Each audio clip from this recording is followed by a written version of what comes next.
કચ્છના ભુજ સ્થિત બીએસએફ કેમ્પમાં રક્ષાબંધનના પવિત્ર પર્વને ખૂબ જ ભાવભીની અને અનોખી ઉજવણી કરવામાં આવી હતી.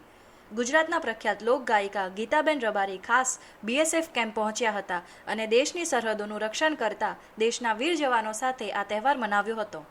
પોતાના ઘર અને પરિવારથી દૂર રહીને અહોરાત્ર દેશની સીમાઓ સાચવતા બીએસએફ જવાનોના કાંડે ગીતાબેન રબારીએ રાખડી બાંધી હતી.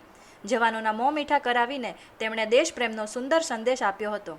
આ તકે ગીતાબેન રબારીએ સરહદના સંત્રીઓ પ્રત્યે સમગ્ર દેશ વતી કૃતજ્ઞતા અને સન્માન વ્યક્ત કર્યું હતું. બહેનની કમી અનુભવતા જવાનો માટે આ પળ અત્યંત આત્મીય બની હતી. ગીતાબેન રબારી અને બીએસએફ જવાનો વચ્ચે અત્યંત ભાવનાત્મક ક્ષણો સર્જાઈ હતી, જેનાથી સમગ્ર કેમ્પનું વાતાવરણ લાગણીસભર બની ગયું હતું. દેશની સુરક્ષા કાજે ખડે પગે રહેતા આ વીર જવાનોના ત્યાગ અને સમર્પણની ભાવનાને સૌ કોઈએ સલામ કરી ઉજવણીનો આનંદ માણ્યો હતો. હું દર વર્ષની જેમ આ વર્ષે પણ બીએસએફની ક્વાર્ટરમાં આવી છું અને રક્ષાબંધનનો પવિત્ર તહેવાર, ભાઈ બહેનના પ્રેમનો પવિત્ર તહેવાર ઉજવવા માટે હું કોશિશ કરું છું કે અમે પરિસ્થિતિ હોય તો હું આ તહેવાર એમની સાથે ઉજવું.